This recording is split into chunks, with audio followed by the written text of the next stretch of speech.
Welcome back to the Pick Sports Line, hour number 2 on this Monday here on News Talk 790 WPIC and Sports Radio 96.7 FM. As per usual in this hour, we started off with a conversation with the Teal Tomcat football coach, the new coach, Dan Blume. Dan, your ball club lost a tough one on Saturday night, 32-30 to the Bearcats of Saint Vincent College. And unfortunately, the game was punctuated by a 1-hour delay due to weather-related problems, lightning in particular. Have you ever been involved in anything like that in your coaching career before? No, I think that's the first time I've been involved in a weather delay, to be honest with you. And actually, it was, I was talking with Ron, the Saint Vincent coach, and he was saying the same thing. And he's been coaching, I think, 25 years or so. So it's kind of an abnormality, but I think our players and our staff handled it well. And we were fortunate that it was only kind of an hour delay, so it didn't disrupt things too much.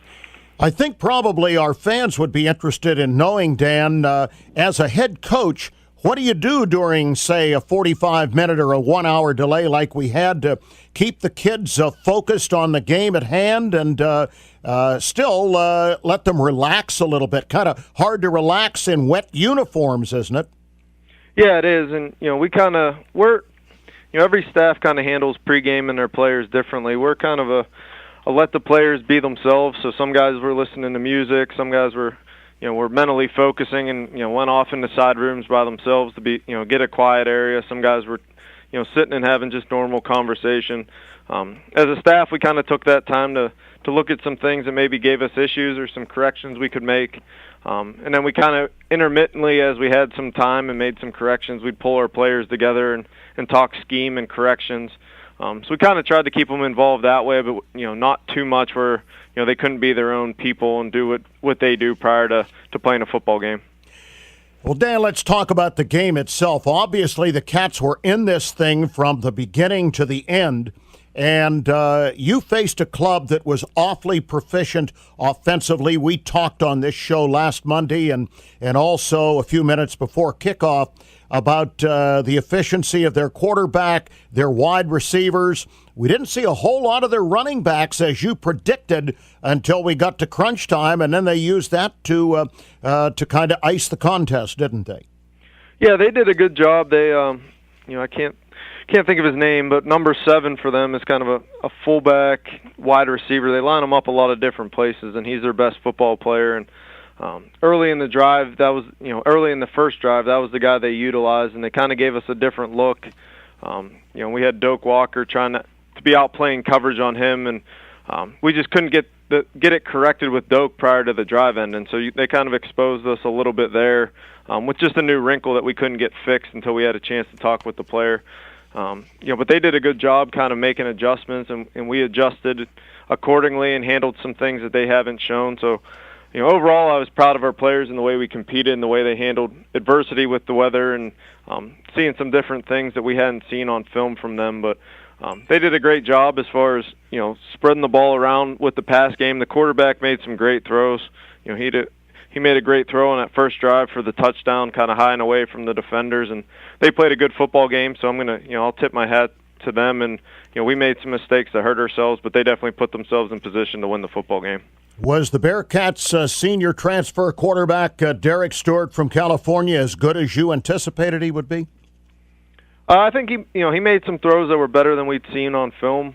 We knew he does a good job protecting the football and wasn't going to put himself in harm's way too much. They had a couple, miscommunications and things where he made some errant throws, and we were fortunate enough to get interceptions. But overall, I thought he was the player we thought he would be. He did a good job and managed the game well and made some good throws. And then we were fortunate he made some poor throws too. Was your impression the same as ours in the booth Saturday night, Dan, that your defensive backs got more proficient in their coverage as the game wore on? Yeah, they seemed to get more comfortable. We rolled a couple guys through, and I think, with that we challenged some guys in that, we kind of were playing DB by committee to see who had the hot hand. So I think when guys were challenged a little bit and, their number wasn't quite being called at that time, or, their number was being called and they were on the field, all the guys kind of rose to the challenge. So it was exciting to see, some depth there as far as some younger guys stepping up and making plays when we gave them the opportunity, and then some older guys responding after maybe they didn't play as great early on. T. Bynum had a big game for you at outside linebacker, didn't he? Yeah, Ty played well. He's had 2 good games for us. He had the big turnovers in game 1 where maybe he didn't have as many tackles. I think Doak had a bigger tackle game as far as getting around the ball game 1, but Ty was active and around the ball yesterday, and really all the linebackers played pretty well. We missed a few too many tackles and made some mental mistakes that we got to clean up here as the season goes on. But they've been an active group who's been handling things well, and they're kind of the quarterbacks of our defense, so they've been putting us in good positions to make some plays. And again, for a large portion of the game, when the Bearcats tried to run it, your front 7 really did a good job of shutting down that run, I thought. Yeah, we did a good job in the box as far as handling things, and the D-line and the linebackers did a good job as far as staying fit. It was just late in the game, I think they kind of leaned on us a little bit, and we did some things undisciplined as far as getting out of gaps, and that allowed them to kind of crease us a little bit in that last drive. But overall, we were happy with the box play and how we handled the run. Dan Blume, offensively, it looks like Ryan Radke is warming to the task of throwing to a wide variety of receivers. He completed passes to 7 different receivers, and, of course, several of those are your blue-chip frosh. Yeah, they had a big game. The catch Eugene Bailey made on our sideline, I think it was on second or third and long, kind of one-handed with the defender all over him, was a great play to see, and him kind of coming into his own. But those young guys are definitely going to present some issues, and Ryan, I think, is gaining confidence with those guys as far as getting them the ball and trusting that they're going to go make a play for him. So we were definitely we're slowly coming along on offense and making improvements, and I think the biggest thing we took away from this game is we're a young football team in general. So we're going to get better as the season goes on, and we just got to continue to make strides. And even when we have a loss that you can call a setback, we made strides and improvements, and definitely saw things we need to improve on. But moving forward, we're excited that this team we see kind of just continuing to move and get better as the season goes along. And you look at your young kids who contributed Saturday night. You mentioned Eugene Bailey, the kid from Valley High School. 6 catches, 103 yards. We didn't get to see much of him at Allegheny, but boy, he had his coming out party. And Deshaun Bracey only had 2 receptions, but they were for 56 yards and both for touchdowns. So you'll take those big plays anytime. Yeah, definitely. And Deshaun actually had a chance at a third long touchdown that kind of just was off his fingertips. So those guys are both guys that are explosive players that teams are going to have to keep an eye on here moving forward. Ryan Radke rushed for 114 yards in the game. Is that a statistic you like to see, or might that be an ominous indicator to you as a head coach? It was a little of both. Ryan created some plays with his feet when there wasn't things there as far as they did a good job covering our routes or maybe protection broke down. But there was also a few times where we'd like to see Ryan kind of sit in the pocket a little more. He got happy feet, as some would say, as far as feeling a rush that wasn't quite there and scrambling when he probably could have sat in there and made a throw to some open receivers. So it's an area we got to improve, but it's definitely an element he brings as far as when plays break down, being able to create some positive yardage with his feet. Yeah, no question about that. And one area of concern, and I could see it in your eyes in the pregame show when I asked you about it, you said that a focus of practice last week was improving on special teams. Gee, you may want to coach those special teams now. They really stepped up and had a strong game with one exception, but generally a strong game. Yeah, we played well. We were better on the kick coverage team. We opened with the surprise onside kick, which was a calculated risk that, based on their alignments, we thought he had a pretty good shot at it, and Colin made a great kick. Kickoff return, we had good yardage. We had the two mistakes as far as the punt return. We weren't real disciplined, and we gave up a fake there. And then we had the botch on the fake punt attempt that I'm going to put on me. It probably wasn't the right time or place to make that call, but we just weren't able to execute. So we had some errors as far as missed opportunities, but overall the players' special teams play was vast improved from week 1. And of course, one notable error, I guess, in the special teams category would be the blocked extra point attempt that was returned by, it was the big receiver, Bailey? Yeah, number 9, yeah. Number 9 for 2 points. And really, if you do the math, that might have been the turning point in the ball game, the difference. Yeah, I mean, every game there's a few plays you can point out that were difference makers, but obviously at the end of the day, that's a big one. It was a 3-point swing, and we lost the game by 2 points. But it was an error. Player made a physical error in that he didn't protect an inside gap, and we actually missed it as a coaching staff the prior snap, so they took advantage of it. And as coaches, we got to do a better job seeing those kind of things and making sure we get them corrected. So overall, it was a whole team effort in that thing getting blocked, and that the players didn't execute the way they should have, and then as coaching staff, we kind of missed an opportunity to make a correction that maybe could have prevented that.